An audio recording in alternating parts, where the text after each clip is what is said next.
Sesaat lagi Anda akan mendengarkan program Renungan Sahabat Seperjalanan bersama Pendeta Wendy Pratama. Selamat mendengarkan.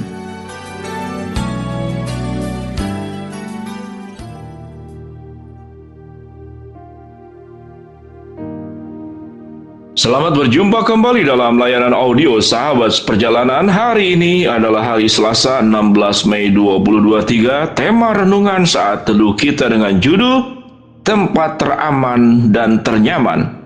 Yohanes 14 ayat 1 sampai ke 3. Mari kita berdoa terlebih dahulu. Bapa yang di dalam surga, kami ingin belajar kebenaran firman Allah. Kami ingin hidup di dalam kebenaran firman Allah. Dan kami mau mensyukuri memiliki tempat yang teraman dan ternyaman di rumah Bapa yang di surga. Dalam nama Tuhan Yesus kami berdoa. Amin. Shalom sahabat seperjalanan. Yohanes 14 ayat 1 sampai dengan ke-3. Janganlah gelisah hatimu, percayalah kepada Allah, percayalah juga kepada aku. Di rumah Bapakku banyak tempat tinggal. Jika tidak demikian, tentu aku mengatakannya kepadamu. Sebab aku pergi ke situ untuk menyediakan tempat bagimu. Dan apabila aku telah pergi ke situ dan telah menyediakan tempat bagimu, aku akan datang kembali dan membawa kamu ke tempatku, supaya di mana aku berada, kamu pun berada. Mari kita berdoa. Bapa dalam surga, terima kasih untuk sebuah totalitas yang sudah Tuhan berikan kepada setiap kami masing-masing. Dan ajar kami, hidup kami pun juga mengalami sebuah totalitas yang terbaik. Dalam nama Tuhan Yesus kami berdoa. Amin. Shalom sahabat seperjalanan, tempat teraman dan ternyaman. Mari kita belajar tentang rumah sebelum kita berbicara tentang rumah Bapa yang di surga. Bukankah setiap kita masing-masing berharap dan berjuang untuk punya rumah pribadi? Khususnya bagi pasangan-pasangan muda yang sudah baru saja menikah. Mereka akan berjuang menyisihkan uangnya agar mereka punya rumah sendiri, sehingga mereka tidak tinggal di rumah orang tua atau rumah mertua. Sekalipun orang mengatakan rumah mertua itu rumah yang indah, belum tentu juga. Ya, rumah indah selama manusia berkumpul, ada konflik, ada ego, maka rumah seringkali bisa lagi bukan menjadi tempat yang aman, nyaman, bukan indah. Tapi di sanalah terjadi banyak peperangan yang saling menyakitkan dan berdarah-darah di dalam rumah tangga. Tempat yang ternyaman dan teraman, perjuangan mendapatkan rumah. Setiap kita menginginkannya. Demikian juga khususnya kepada gereja-gereja.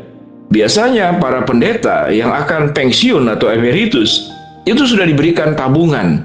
Tabungan setelah masa pensiun selesai, tabungan perumahan akan dibelikan rumah. Walaupun dengan kemampuan gereja yang masing-masing berbeda satu dengan yang lain. Tapi itu diperjuangkan. Agar di masa tuanya, di masa lansianya, dia ada tempat tinggal. Dia mengalami ketenangan karena tempat yang menjadi miliknya sendiri. Itu adalah rumah. Sahabat seperjalanan yang dikasihi Tuhan, hidup kita itu sangat bergantung, kita membutuhkan tempat tinggal. Tempat tinggal, rumah yang dipagari, yang ada penerang, tersedia makanan, ada air, tersedia obat-obatan. Kita memiliki pendingin udara tatkala kepanasan. Kita juga memiliki penghangat udara, khususnya mereka yang hidup di 4 musim. Pada saat menghadapi musim dingin yang sangat luar biasa, di daerah-daerah tertentu musim dingin bisa mencapai minus sekian derajat ke bawah yang sangat ekstrim luar biasa. Sehingga rumah memang dianggap sebagai sebuah tempat perlindungan. Rumah adalah bagian yang bisa memberikan kita keamanan dan kenyamanan yang tinggal di dalamnya. Dan Yesus memberikan ilustrasi tentang surga itu sebagai rumah Bapa. Aku pergi ke rumah Bapa untuk menyediakan tempat, supaya di mana aku berada, kamu pun berada. Betapa luar biasa sebuah kalimat yang diucapkan di awal renungan ini, yaitu bagaimana Allah mengasihi kita dengan totalitas. Kalau yang namanya totalitas, tidak ada satu bagian pun sepenggal kehidupan kita yang tidak diperhatikan Allah. Kalau yang namanya totalitas, Allah mencintai kita, tidak pernah ada yang disimpan. Kalau kemudian kita berbuat sesuatu yang buruk, cintanya pun akan berubah. Totalitas pun bukan berarti ada sebuah timbal balik. Kalau kita beli tiket harganya harga ekonomi, maka fasilitasnya pun adalah fasilitas ekonomi.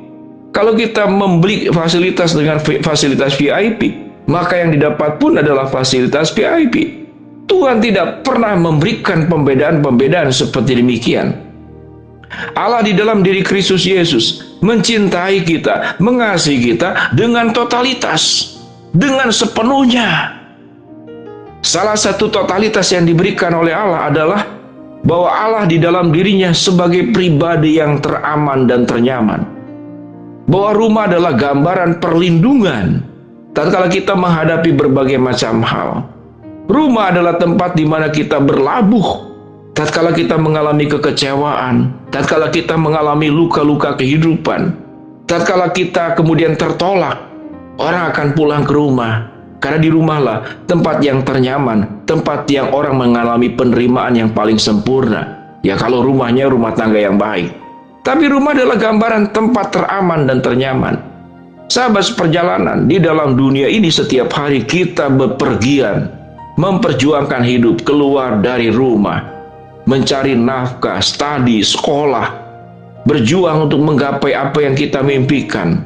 Pergi pagi pulang, kita akan pulang kembali ke dalam rumah. Karena di sanalah tempat yang teraman dan ternyaman. Sekalipun rumah di dalam dunia ini tidak ada rumah yang sempurna.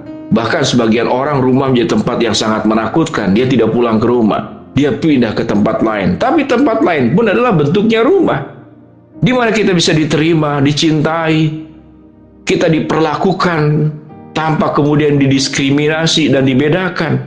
Rumah adalah tempat yang teraman dan ternyaman. Dan Allah, selama kita hidup di dalam dunia, sampai kita matinya nanti, Tuhan menyediakan tempat yang teraman dan ternyaman di dalam dirinya. Sehingga kalau kita belajar dari kebenaran firman Allah dalam kitab Mazmur, dikatakan Tuhan adalah kota benteng yang teguh. Tuhan akan memberikan damai sejahtera. Tuhan akan memberikan kelegaan. Tuhan itu seperti sepasang sayap induk ayam yang melindungi anak-anaknya, yang terlindungi dari sayap kiri dan kanannya. Kalau anak ayamnya ada 6, 3 di kiri, 3 di kanan, terlindung.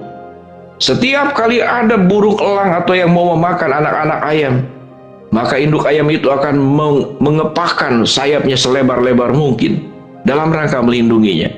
Binatang punya insting melindungi anak-anaknya sedemikian luar biasa. Apalagi Tuhan.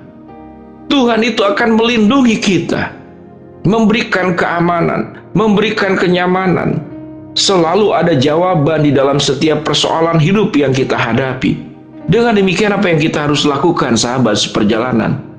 Maukah kita terbiasa dalam hidup yang berat ini?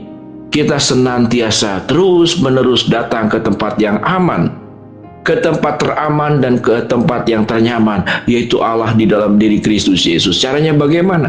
Kita banyak berdoa, kita banyak bersekutu, kita akan membangun sebuah relasi yang intim dengan Tuhan setiap hari, sehingga kita mengalami kekuatan-kekuatan, mengalami pemulihan-pemulihan, mendapatkan jawaban-jawaban di atas pertanyaan-pertanyaan kehidupan yang kita alami, peristiwa-peristiwa buruk yang kita alami, yang kita tidak mengerti. Kita akan mendapatkan jawabannya, kita akan mendapatkan solusinya untuk semua persoalan hidup yang kita hadapi. Dan Tuhan menyediakan tempat yang teraman dan ternyaman, tidak hanya di dalam dunia ini, tetapi juga di surga sana. Jangan gelisah hatimu, percayalah kepada Allah, percayalah juga kepada aku. Di rumah Bapakku banyak tempat tinggal. Jika tidak demikian, tentu aku mengatakannya kepadamu, sebab aku pergi ke situ untuk menyediakan tempat bagimu. Mari kita berdoa. Bapa dalam surga, terima kasih di dalam pribadi Kristus Yesus, Engkau adalah pribadi tempat teraman dan ternyaman buat kehidupan kami. Hamba-Mu berdoa buat sahabat seperjalanan yang sedang sakit, Tuhan jamah sembuhkan. Sahabat seperjalanan yang sedang menghadapi masalah, Tuhan bukakan jalan. Sahabat seperjalanan yang sedang berdoa, mengharapkan sesuatu dari Engkau Tuhan, Tuhan kabulkan dengan cara dan waktunya Tuhan. Dalam nama Tuhan Yesus kami berdoa, amin.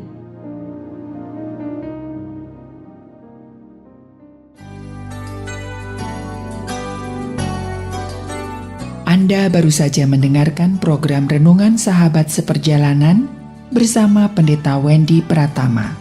Terima kasih atas perhatian Anda. Tuhan Yesus memberkati.